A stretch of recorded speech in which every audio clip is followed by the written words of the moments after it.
غریب لوگوں کے لیے. نہیں قانون ہے ہی غریب کے لیے, آپ کو نہیں لگتا؟ ہاں اس میں ظاہر بات ہے ہر وقت ہر چیز پہ بہتری گنجائش ہوتی ہے. تو ہم تنقید بھی کر رہے ہیں, ساتھ اصلاح کے لیے حکومت کو ہمارے یہاں پہ آنے کا مقصد یہ ہے کہ ظاہر بات ہے ہماری ہر چیز جو پیغام آگے مطلب پہنچتا ہے تو ہم مطلب تنقید کے ساتھ اصلاح کی طرف بھی جائیں کہ آپ کو اس کے اگینسٹ کیا کرنا چاہیے. تو اگر یہی سارا سسٹم جو ہے وہ جو آپ کی سیل ٹیکس کی چوری ہو رہی ہے جو بڑے بڑے اداروں کے اندر, آپ اس کی روک تھام پہ کام کریں تو میرا خیال ہے کہ آپ کو اس کے بعد پھر یہ پیٹرول لیوی کا سہارا لے کے جو آپ کو جو ہے نا اپنے ٹارگیٹس اچیو شاید نہ کرنے پڑے. اچھا یہ بھی بتائیے گا کہ اگر پہلے یہ ہوتا تھا کہ ہوٹل میں اگر آپ نے کھانا کھایا تو کارڈ پہ 5% ٹیکس آپ کو دینا پڑتا تھا, اور کیونکہ کھانے کے بعد ٹیکس دیکھ کے ویسے ہی انسان کی جان نکل جاتی ہے, اس پہ بھی 8% کر دیا ہے, تو یہ کیا ٹھیک میں اس پہ میں یہ سمجھتا ہوں کہ لگژری جو چیزیں ہیں, چاہے وہ آپ کی یہ شاپنگز ہیں, چاہے وہ آپ کی گاڑیوں جو باہر سے امپورٹ ہوتی ہیں لگژری گاڑیاں, چاہے وہ آپ کے بڑے بڑے اسٹور پہ جو امپورٹڈ چیزیں جو لوگوں نے اپنی لگژری لائف اسٹائل کے لیے استعمال کرتے ہیں, آپ ان پہ جتنا ٹیکس لے سکتے ہیں ہم لیں. لیکن جو عام عوام ہے, جو عام عوام کی استعمال میں جو چیزیں ہیں, جو غریب کے عوام کی چیزیں, آپ اس پہ لازمی ریلیف دیں. مثلا غریب کی کون سی ایسی چیزیں جن پہ آپ ریلیف مطلب میرا اپنا ذاتی خیال ہے کہ جو آپ پیٹرول لیوی کے اندر جو اتنی آپ نے پیٹرول لیوی اس کو آدھے پہ ہو جانا چاہیے. مطلب یہ 60 روپے سے اوپر جو ہے پیٹرول لیوی جو ہے وہ نہیں لینی چاہیے, کیونکہ وہی بات ہے کہ اس کے اندر 50% جو ہے وہ سسٹم جو ہے وہ عام عوام کا. پھر اس کے بعد یہ جو ہمارے جو اناج ہیں, جو دالیں ہیں, آٹا ہے, چینی ہے, گھی ہے, جو بیسک جو, کیونکہ ہماری 60% عوام ہے اس کو صرف 2 وقت کی روٹی چاہیے, اس کو اور کسی چیز سے نہیں لیں گے. نہ وہ کبھی بازاروں میں گھومنے گئے ہیں, نہ کبھی وہ عید پہ کبھی نہ وہ جو ہے وہ شاپنگ کرنے گئے ہیں, نہ انہیں ناردرن ریجن میں. غریب آدمی میجورٹی میں یہ دیکھا جاتا ہے کہ عید ہی بچوں کو لیکن ابھی جو ہماری 2022 کے بعد جو عوام کی پرچیز پاور ہے وہ ہر سال ڈکریز ہو رہی ہے. تو میرا خیال ہے 2022 کے بعد تو شاید کچھ چند ہی ایسے کوئی خاندان رہ گئے ہوں گے, غریب خاندان, جن کو یہ نصیب ہوتا ہے. ورنہ اب یہ والی اسپینڈنگز تو جو ہے مطلب ایک جو سروے رپورٹ کے مطابق جو بھی کنزمپشن تھی آٹے کی, چاول کی پر پرسن جو پاکستان میں تھی وہ ڈکریز ہوئی ہے.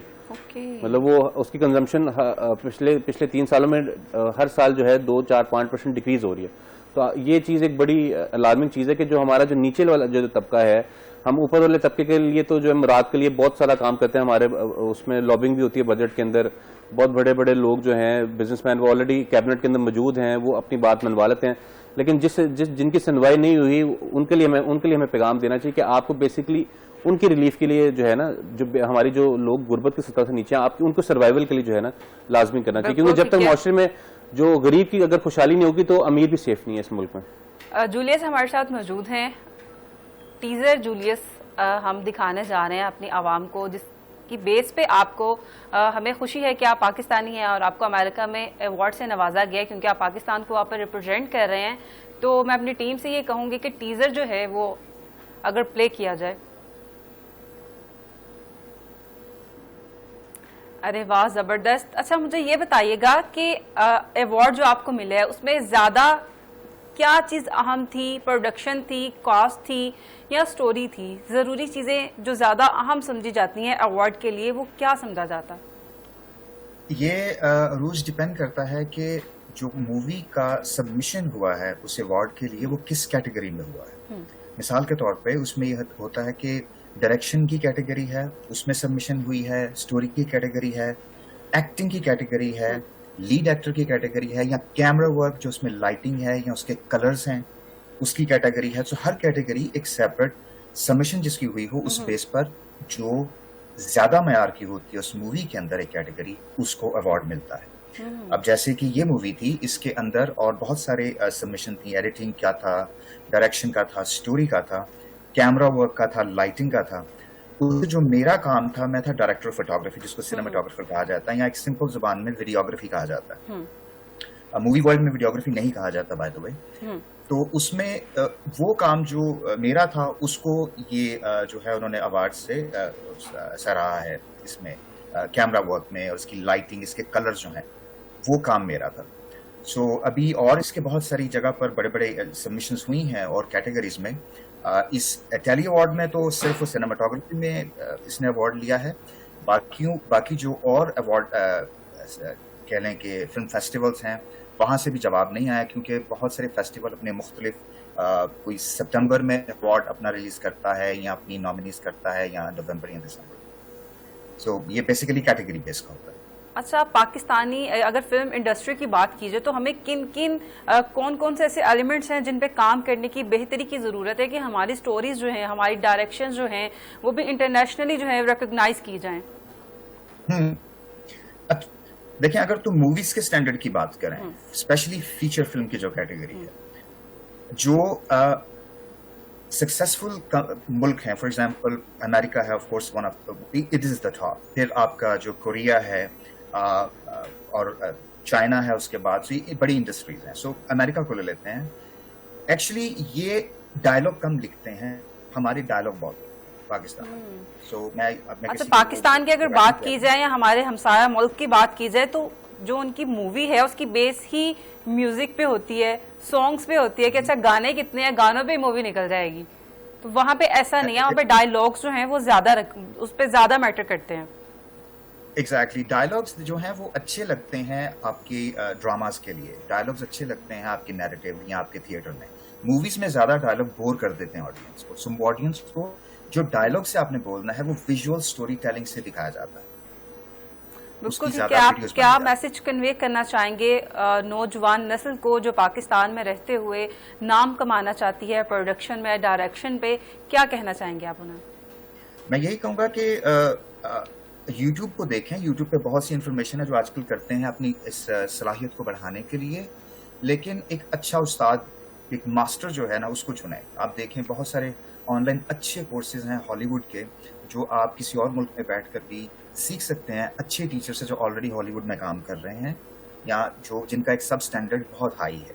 سو آئی تھنک یہ ان کا ایک اچھا ٹریک ہوگا ایک ایکسپیڈائٹ کرنے کا ان کی جو ٹیکنیکل اور آرٹسٹک سکلز ہیں, تاکہ وہ بھی اپنے جو اس معیار ہے اس پروڈکشن کو انٹرنیشنل لیول پر لے کے جا سکیں اور اپنی جو پروڈکٹ ہے اس کو دنیا میں دکھا سکیں کہ اس کا لیول کیا ہے. بالکل ٹھیک ہے, بہت شکریہ. جولیس ہمارے ساتھ موجود تھے. آپ چلتے ہیں محمد علی کی جانب اور ان سے میں یہ سوال کروں گی کہ بیرونی سرمایہ کاری ہے اس کو واپس پاکستان میں انویسٹ کروانے کے لیے حکومتی کیا اقدامات ہیں, کیا پالیسیز ہیں, کیا اتنی ابھی اگر ہم کرنٹ سینیریو میں دیکھیں تو کیا اتنی وہ فروٹفل ہیں؟ اصل میں ایسے کہ کچھ چائنیز ڈیلیگیشن کے ساتھ ہمارے گورنمنٹ آفیشلز بھی انوالو ہیں اور بزنس انٹیٹیز بھی یہاں پہ ہے انوالو ہیں, اور وہ اس بجٹ کا ہی بیسکلی انتظار کرتے کہ وہ اس میں کیا ایسا کچھ دیتے ہیں کہ وہ ادھر آئیں اور اپنی انویسٹمنٹس لے کر آئیں.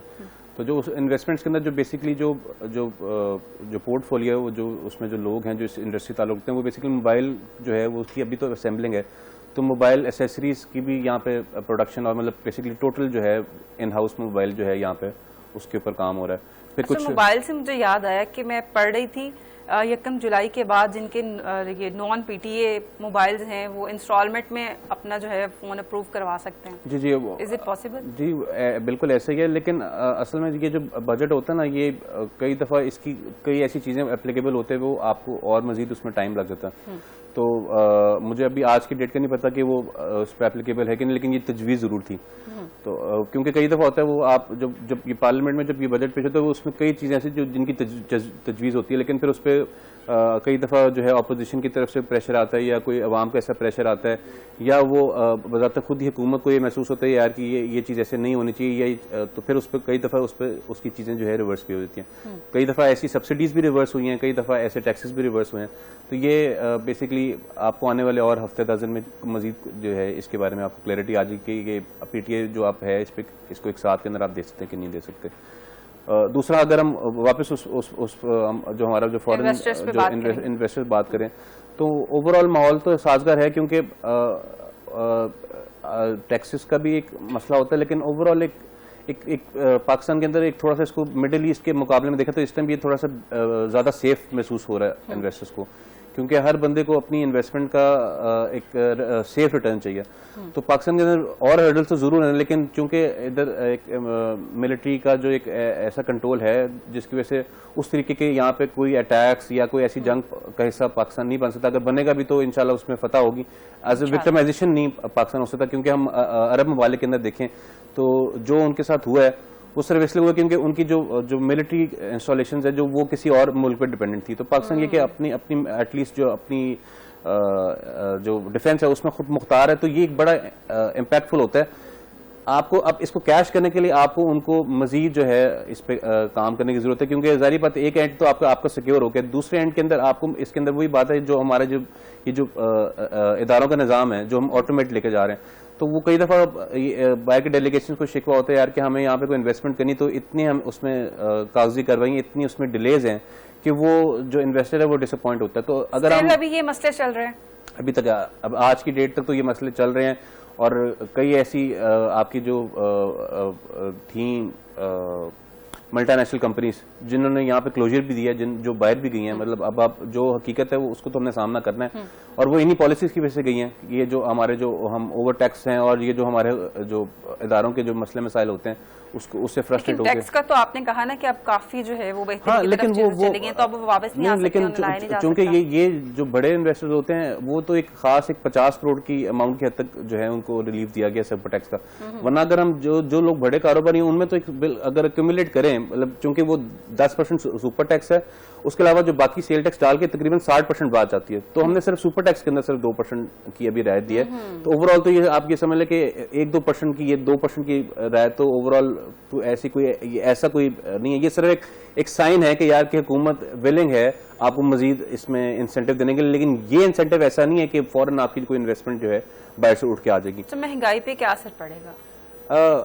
وہ ہماری ایک تو شرح سود جو ہے وہ اسٹیٹ بینک نے برقرار رکھی ہے, ابھی پیچھے جو اس کی 11.5% پہ اس کو برقرار رکھا ہے, وہ اس کو اسی مد نظر میں انہوں نے برقرار رکھا, کیونکہ ایک تھوڑی سی انفلیشن کا جو کیونکہ آئل کا جو ایک پرائسز کا جو جمپ آیا تھا اس کی وجہ سے تقریباً ہر چیز جو ہے وہ مہنگائی جو ہے اس کی وجہ سے ہوئی ہے, اور اس کا ایک امپیکٹ عوام کے آنا تھا, جس کی وجہ سے جو ہے اسٹیٹ بینک نے بڑے بڑے محتاط ہو کے انٹرسٹ ریٹس کو جو ہے وہاں پہ برقرار رکھا ہے. لیکن عالمی منڈی میں تو پیٹرول بہت سستا ہے, پاکستان میں کیوں مہنگا رہتا ہے؟ اس کی ریورسل بھی ہوئی. اصل پاکستان میں وہی بتا رہا ہوں کہ ہمارے جو ٹیکس کلیکشن ہے اس کے اندر پیٹرول لیوی کا اتنا بڑا رول ہے کہ وہ تقریباً 120 سے 25 روپے جو ہے وہ اس ٹائم ٹیکس جو ہے 1 لیٹر کے اوپر آپ ادا کریں.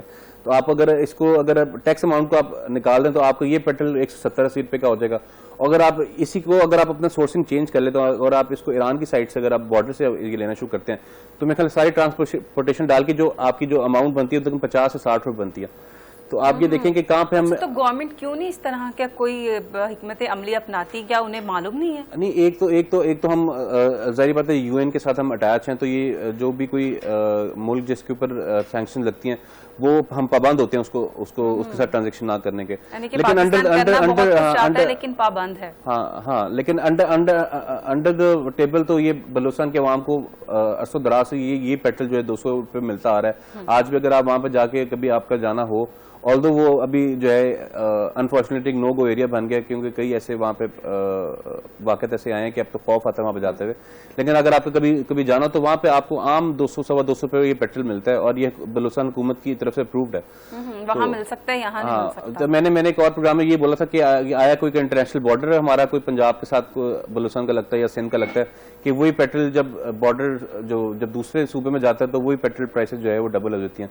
لیکن خیر یہ اب کچھ معاملے ہیں جن میں ہم بے بس ہیں, لیکن ہم یہی امید کر سکتے ہیں کہ ان میں آنے والے وقت میں مزید بہتری آئے انشاءاللہ.